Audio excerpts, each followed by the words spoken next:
Dito si Gandang Kara.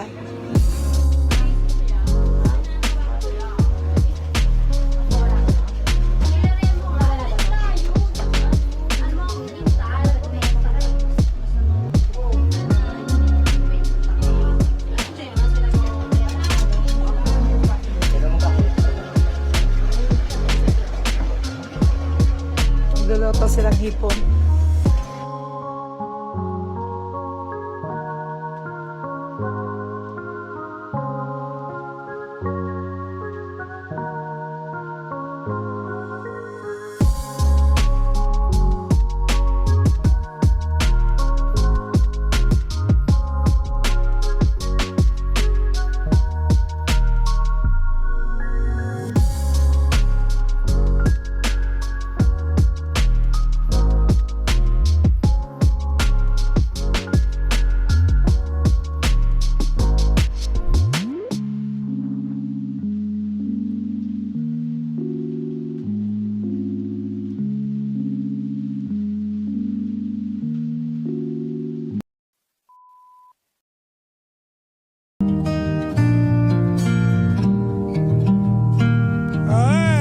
Naantay nila ako. Happy New Year, everyone!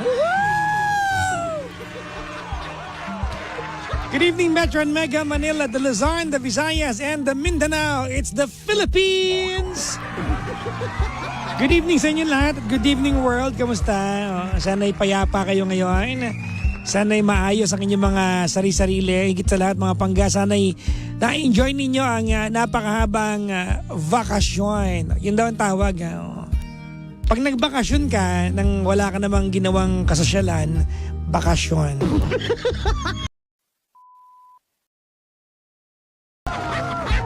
Hello po sa mga nanonood sa ating Facebook Live. Medyo I look like I was attacked by a bear. No? Medyo mapula yung mata ko mga panggana. Oh, okay mag-alala sa akin. Nakikita ko kayong lahat na medyo lang na hindi ko alam ano nangyari sa mata ko. Magiging werewolf daw ako eh. Alam niyo yung Twilight, yung machong werewolf doon, parang ako daw yun.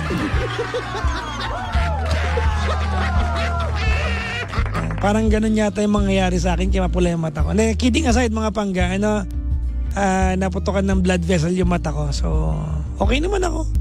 Nakikita ko naman kayo. Saan ba kayo? Charing.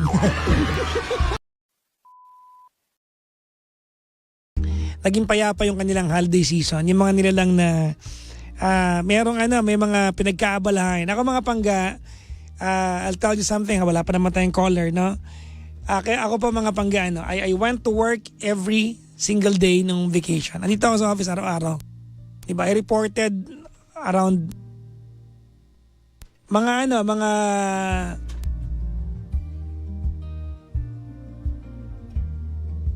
pumasok ako ng mga 3 p.m. dito, umuwi ako ng mga 8 o'clock.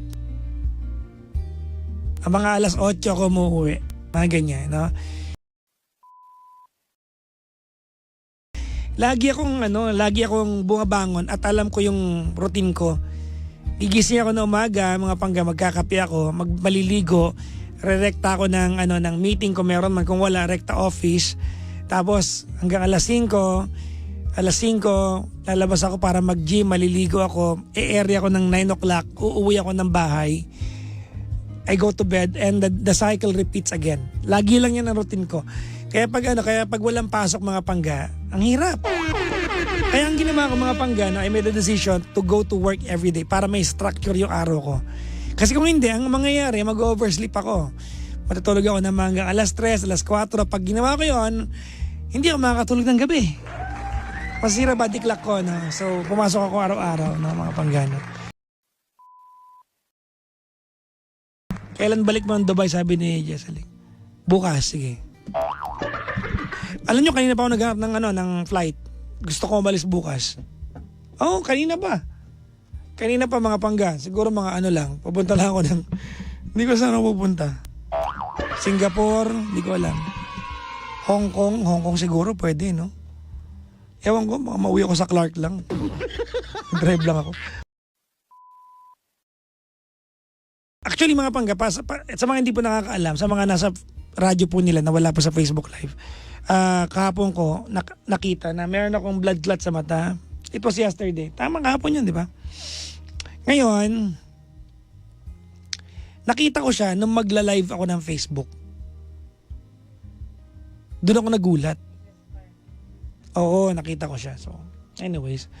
So, I thought, sa Toronto, chinek ko yung photos namin. Hindi. Kasi may marami kang picture ng New Year eh. So, alam ko na hindi sa... Kasi ang hinala ko, di ba, ay baka sa kakaihip ng Toronto. Ang hina naman ng baga ko. Dahil doon, no? So, it wasn't that, no? Pero I have stresses in life, mga panggano. Kala nyo lang, marami akong iniisip sa buhay, no? Iniisip ko kung paano magkaroon ng 1 billion by the end of the year. Ito ka. Umuwi ako ng bahay mga around 9 or 10. Nagpahinga ako hanggang 11 o'clock, 11:30. Nakita ko yung anak ko. Sabi ko kay Klong, anong ginagawa mo dyan? Sabi ni Klong, oo nga, day, ang boring naman. Mag-gym tayo.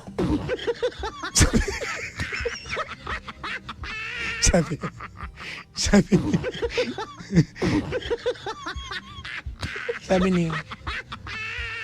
ni Klong, yung mata mo, light workout lang. So nag-exercise ako kagabi. Pero hindi ako nagbuhat ng mabigat. Dati 2 pogi binubuhat, ngayon mga 1 pogi na lang binubuhat.